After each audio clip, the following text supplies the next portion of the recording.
ಈಗ ಪ್ರಯಾಗ್ರಾಜ್ನಲ್ಲಿ ಸ್ನೇಕ್ ಶ್ಯಾಮ್ ಅವರಿದ್ದಾರೆ, ಅವ್ರನ್ನ ಮಾತನಾಡ್ಸೋಣ. ಸರ್ ನಮಸ್ತೆ. ನಮಸ್ತೆ ಗುರುಗಳು, ಹೇಳಿ. ಹೇಗಿದೆ ಪರಿಸ್ಥಿತಿ? ಅಲ್ಲೇ ಇದ್ದೀರಾ ತಾವೀಗ? ಹೇಗಿದೆ ಅಲ್ಲಿ ಪರಿಸ್ಥಿತಿ ಅಂತ? ನಾವು ಸೆಕ್ಟರ್ಲೇ ಇದೀವಿ, ಸೆಕ್ಟರ್ ಇಂದ ಹೊರಗೆ ಬರಕ್ ಆಗಿಲ್ಲ.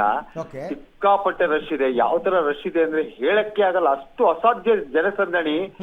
ವಯಸ್ಸಾದರು 6 ತಿಂಗಳು ಮಗುವಿಂದ ಹಿಡಿದು 90, 98, 99 ವರ್ಷದವ್ರ ತನಕ ಬರ್ತಾ ಇದಾರೆ.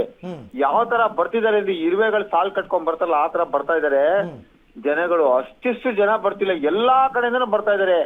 ಎಲ್ಲಾ ವಾಹನಗಳಲ್ಲೂ ಬರ್ತಾ ಇದಾರೆ. 2 ವೀಲರ್, ಸೈಕಲ್ ಇಂದ ಬಂದವರು ಇದಾರೆ, ನಡ್ಕೊಂಡ್ ಬಂದವರು ಇದಾರೆ. ಆ ತರ ಜನಗಳು ಬರ್ತಾ ಇದಾರೆ. ನಾನು ನನ್ನ ಜೀವನದಲ್ಲಿ ಈ ತರ ಜನಸಂದಣಿ ನನ್ನ ಜೀವನದಲ್ಲಿ ನೋಡಿಲ್ಲ, ನೋಡೋದು ಇಲ್ಲ. ಈಗ ಸೆಕ್ಟರ್ ವೈಸ್ ಬಿಡ್ಬೇಕಲ್ವಾ? ಆಕ್ಚುಲಿ ಸೆಕ್ಟರ್ ವೈಸ್ ಬಿಟ್ಟಿದ್ರೆ ಈ ತರ ಕ್ರೌಡ್ ಆಗ್ತಿರ್ಲಿಲ್ವಾ ಅಂತ. ಸೆಕ್ಟರ್ ವೈಸ್ ಅಂತಲ್ಲ, ಏನಾಗುತ್ತೆ ಅಂದ್ರೆ ಸೆಕ್ಟರ್ ಅಂದ್ರೆ ಒಂದೊಂದ್ ಸೆಕ್ಟರ್ ಒಬ್ಬೊಬ್ರು ಅಕಾಡಕ್, ಒಬ್ರು ಗುರುಗಳು, ಒಬ್ರು ಸ್ವಾಮಿ ನಾಗಸಾಧುಗಳು ಸೆಕ್ಟರ್ ಮಾಡ್ಕೊಂಡಿರ್ತಾರೆ. 25-30 ಸೆಕ್ಟರ್ಗಳಿದೆ. ಒಂದೊಂದು ಸೆಕ್ಟರ್ 2 ಕಿಲೋಮೀಟರ್ 3 ಕಿಲೋಮೀಟರ್ ಬರುತ್ತೆ.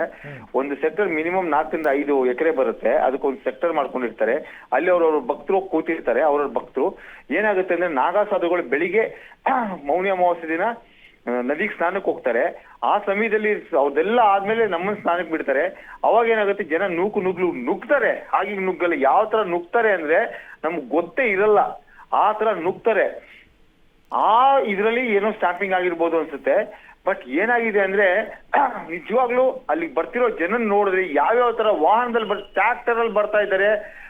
ಗೂಡ್ಸ್ ಗಾಡಿಗಳಲ್ಲಿ ಮಧ್ಯ ಒಂದು ಅಟ್ಟ ಹಾಕೊಂಡು ಮೇಲ್ಗಡೆ ಒಂದು 5 ಜನ, ಕೆಳಗಡೆ ಒಂದು 6 ಜನ ಕುತ್ಕೊಂಡು, ಅಪ್ಪ ನಮ್ ಜೀವನದಲ್ಲಿ ಈ ತರ ಒಂದು ಸನ್ನಿವೇಶ ನೋಡಿರ್ಲಿಲ್ಲ, ನೋಡೋದಕ್ಕೂ ಆಗಲ್ಲ. ಅಲ್ಲಿನ ವ್ಯವಸ್ಥೆಗಳೆಲ್ಲ ಹೆಂಗಿದೆ ಅಂದ್ರೆ ಅರೇಂಜ್ಮೆಂಟ್ಸು, ನಿಮ್ಗೆ ಸ್ಟೇ ಆಗಿರೋದಕ್ಕಿರ್ಬೋದು ಅಥವಾ ಒಂದ್ ಕಡೆಯಿಂದ ಇನ್ನೊಂದ್ ಕಡೆಗೆ ಹೋಗೋದಕ್ಕಿರ್ಬೋದು, ಆ ಘಾಟ್ಗಳ ಹತ್ರ ಇರ್ಬೋದು, ನೀವು ಕಂಡಂತೆ ವ್ಯವಸ್ಥೆಗಳು ಹೆಂಗಿತ್ತು ಸ್ನೇಕ್ ಶ್ಯಾಮ್ ಅವರ? ವ್ಯವಸ್ಥೆಗಳೆಲ್ಲ ತುಂಬಾ ಅಂದ್ರೆ ಎಕ್ಸ್ಪೆಕ್ಟೇಷನ್ ಇಷ್ಟು ಜನ ಬರ್ತಾರೆ ಅಂತ ಯಾರು ಅನ್ಕೊಂಡಿರಲಿಲ್ಲ. ಅವರು ಎಷ್ಟು ಜನಕ್ಕೆ ಬರ್ಬೋದು ಅಷ್ಟಕ್ಕೆ ವ್ಯವಸ್ಥೆ ತುಂಬಾ ಚೆನ್ನಾಗಿ ಮಾಡಿದ್ದಾರೆ. ಅಲ್ಲಿ ಟಾಯ್ಲೆಟ್ ಫೆಸಿಲಿಟೀಸ್ ಎಲ್ಲ ಚೆನ್ನಾಗಿದೆ, ಹಾಸಿಗೆಗಳ ಫೆಸಿಲಿಟೀಸ್ ಚೆನ್ನಾಗಿದೆ. ಆಮೇಲೆ ಆಹಾರದ ಅದಕ್ಕೆ ಎಲ್ಲಾ ಇವರು ಸೆಕ್ಟರ್ಗಳಲ್ಲೂ ಪ್ರಸಾದ ಕೊಡೋದು ಅದೆಲ್ಲ ತುಂಬಾ ಚೆನ್ನಾಗಿದೆ. ಆದ್ರೆ ಏನಾಗಿದೆ ಅಂದ್ರೆ ಜನಗಳು ತುಂಬಾ ಜಾಸ್ತಿ ಆಗ್ಬಿಟ್ಟಿದ್ದಾರೆ. ಸರ್ ಯಾವ ತರ ಜನ ಹೇಳಕ್ಕಾಗಲ್ಲ, ಅದೇ ಫೆಸಿಲಿಟೀಸ್ ತುಂಬಾ ಚೆನ್ನಾಗಿ ಮಾಡಿದ್ದಾರೆ. ಅದು ನಾವು ನೋಡ್ದಾಗೆ ಇತ್ತು, ಇಷ್ಟು ಜನ ಬರ್ಬೋದು ಅಂತ ಹಾಸಿಗೆಗಳು ಅಷ್ಟು ಇದನ್ನೆಲ್ಲ ಮಾಡಿದ್ರು. ಈಗ ಏನಾಗಿದೆ, ರಸ್ತೆಗಳಲ್ಲಿ ಪ್ಲಾಸ್ಟಿಕ್ ಕವರ್ ಮೇಲೆ ಫುಲ್ ಕೆಳಗಡೆ ನೆಲ ಎಲ್ಲ ಫುಲ್ ತಣಗಿರೋದ್ರಿಂದ ಒಣಲನ್ನ ಹಾಕಿ ಒಣಲ್ ಮೇಲೆ ಪ್ಲಾಸ್ಟಿಕ್ ಕವರ್ ಹಾಕಿ ಲೈನ್ ಮಲಗಿದ್ದಾರೆ. ನೀವು ನೋಡೇ ಇರಲ್ಲ, ಅಷ್ಟು ಅಸಾಧ್ಯ. ಆತರ ಲೈನ್ಗೆ ಫುಲ್ ಜನಗಳು ಎಲ್ಲಂದ್ರಲ್ಲಿ ಮಲಗಿದ್ದಾರೆ. ನದಿಗಳ ಹತ್ರ ಮಲಗಿದ್ದಾರೆ, ಫುಟ್ಪಾತ್ ಅಲ್ಲಿ ಮಲಗಿದ್ದಾರೆ. ಎಲ್ಲಿ ಜಾಗ ಸಿಗುತ್ತೆ ಅಲ್ಲಿ ಮಲ್ಕೊಂಡು ಮಿನಿಮಮ್ ಈಗ ಪಾರ್ಕಿಂಗ್ 40 ಕಿಲೋಮೀಟರ್ ದೂರ ನಿಲ್ಸ್ತಾ ಇದ್ದಾರೆ. ಇವತ್ತು ಏನಾಗಿದೆ ಅಂದ್ರೆ ಅಲ್ಲಿಂದ ಹೋಗಕ್ಕೇನೆ ಮಿನಿಮಮ್ 15-20 ಕಿಲೋಮೀಟರ್ ಆಗುತ್ತೆ ನಡ್ಕೊಂಡು ಹೋಗಕ್ಕೆ. ನೀವು ಛತ್ರದಲ್ಲಿ ಇದ್ರಿ ಅಂತ ಹೇಳ್ತಾ ಇದ್ರೆ ಎಷ್ಟು ಜನ ಇದ್ದಾರೆ? ನೀವಿರೋ ಛತ್ರದಲ್ಲಿ ಎಷ್ಟು ಜನ ಇದ್ದಾರೆ? ನಾವಿರೋ ಸೆಕ್ಟರ್ ಅಲ್ಲಿ ಮಿನಿಮಮ್ ಒಂದು 300-400 ಜನ ಇದೀವಿ ಸೆಕ್ಟರ್ ಅಲ್ಲಿ. ಸರ್, ಇವಾಗ ಅಲ್ಲಿ ಕಾಲ್ ತುಳಿತ ಆಯ್ತು, ಸಾವಾಯ್ತು ಅಂತ ಮಾಹಿತಿ ಬರ್ತಾ ಇದೆ. ಅದೆಲ್ಲ ನೀವಿರೋ ಜಾಗದಿಂದ ಎಷ್ಟು ದೂರದಲ್ಲಿ ಆಗಿರತ್ತೆ ಸರ್? ಅದೆಲ್ಲ ನಾವಿರೋ ಜಾಗದಿಂದ ಸುಮಾರು ಒಂದು 12 ಕಿಲೋಮೀಟರ್ ದೂರದಲ್ಲಿ. ಓಹೋ, 12 ಕಿಲೋಮೀಟರ್. ಹೌದು. ಈಗ ನೀವು ಇಲ್ಲಿಂದ ಅಲ್ಲಿಗೆ ಹೋಗ್ಬೇಕು ಅಂದ್ರೆ ನಡ್ಕೊಂಡೇ ಹೋಗ್ಬೇಕಾ? ಹೌದು, 12-15 ಕಿಲೋಮೀಟರ್ ನಡೀಲೇಬೇಕು. ವಾಪಸ್ ಬರ್ಬೇಕು ಅಂದ್ರೆ ನಾವು ಪಾರ್ಕಿಂಗ್ ತನಕ ಮಿನಿಮಮ್ 15 ಕಿಲೋಮೀಟರ್ ನಡೀಲೇಬೇಕು. 2 ವೀಲರ್ ಫೆಸಿಲಿಟೀಸ್ ಇರುತ್ತೆ. ಒಬ್ರಿಗೆ 200 ರೂಪಾಯಿ ತಗೋತಾರೆ, ಇಬ್ಬರನ್ನ ಕರ್ಕೊಂಡ್ ಬರ್ತಾರೆ. ಅವ್ರು ನಾವು ಅಡ್ರೆಸ್ ಹೇಳಿದ ತಕ್ಷಣ ಏನ್ ಮಾಡಿ, ನಮ್ಗೆ ಗೊತ್ತು ಬನ್ನಿ ಕರ್ಕೊಂಡು ಹೋಗ್ತೀವಿ ಅಂತಾರೆ. ಇದೇ ನಿಮ್ ಜಾಗ ಅಂತ ಬಿಟ್ಬಿಡ್ತಾರೆ, ನಮ್ಗೆ ಗೊತ್ತಿರಲ್ಲ.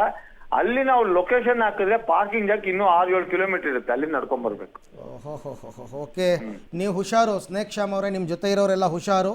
ಥ್ಯಾಂಕ್ ಯು ಪಬ್ಲಿಕ್ ಟಿವಿ ಜೊತೆ ಮಾತನಾಡಿದ್ದಕ್ಕೆ. ಸೊ ಸ್ನೇಕ್ ಶ್ಯಾಮ್ ಇವಾಗ ಪ್ರಯಾಗ್ರಾಜ್ನಲ್ಲೇ ಇದ್ದಾರೆ. ಅವರು ಪುಣ್ಯ ಸ್ನಾನಕ್ಕೆ ಅಂತ ಹೋಗಿರ್ತಕ್ಕಂಥದ್ದು. ಬಟ್ ಅವ್ರು ಯಾರು ಸೆಕ್ಟರ್ ಬಿಟ್ಟು ಹೊರಗೆ ಬಂದಿಲ್ಲ, ಹಾಗಾಗಿ ಅವರೆಲ್ಲ ಸೇಫ್ ಆಗಿದ್ದಾರೆ.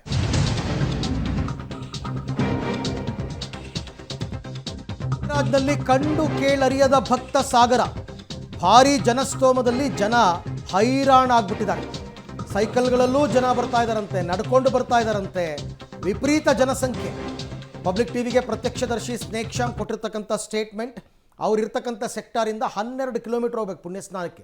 ಈ ಕಾಲು ತುಳಿತಾ ಎಲ್ಲ ಆಗಿರೋದು ಅಲ್ಲೇನೆ, ನಡ್ಕೊಂಡು ಹೋಗ್ಬೇಕಂತೆ. ಬಟ್ ಜನ, ಅದಕ್ಕೆ ಇದನ್ನು ವಿಶ್ವದ ಅತಿ ದೊಡ್ಡ ಧಾರ್ಮಿಕ ಉತ್ಸವ ಅಂತ ಕರೀತಕ್ಕಂಥದ್ದು. ಇಲ್ಲಿ ನೋಡ್ತಾ ಇದ್ದೀರಲ್ಲ, ಇಲ್ಲಿ ನೋಡಿ, ನಿಮ್ಗೆ ಗೊತ್ತಾಗುತ್ತೆ ನೋಡಿ. ನಾವು ನಮ್ಮ ರಾಜ್ಯದಲ್ಲಿ ನೋಡಿರ್ತಕ್ಕಂಥ ಜನಸ್ತೋಮ ದಸರಾ ಸಂದರ್ಭದಲ್ಲಾಗಿರ್ಬೋದು, ಕೆಲವು ಜಾತ್ರಾ ಮಹೋತ್ಸವಗಳಲ್ಲಾಗಿರ್ಬೋದು, ಅಷ್ಟು ಮಾತ್ರ. ಈಗ ನೀವು ನೋಡ್ತಿರೋದು ಲೈವ್ ಫುಟೇಜ್, ನೇರ ದೃಶ್ಯಗಳನ್ನ ಗಮನಿಸ್ತಾ ಇದ್ದೀರಿ.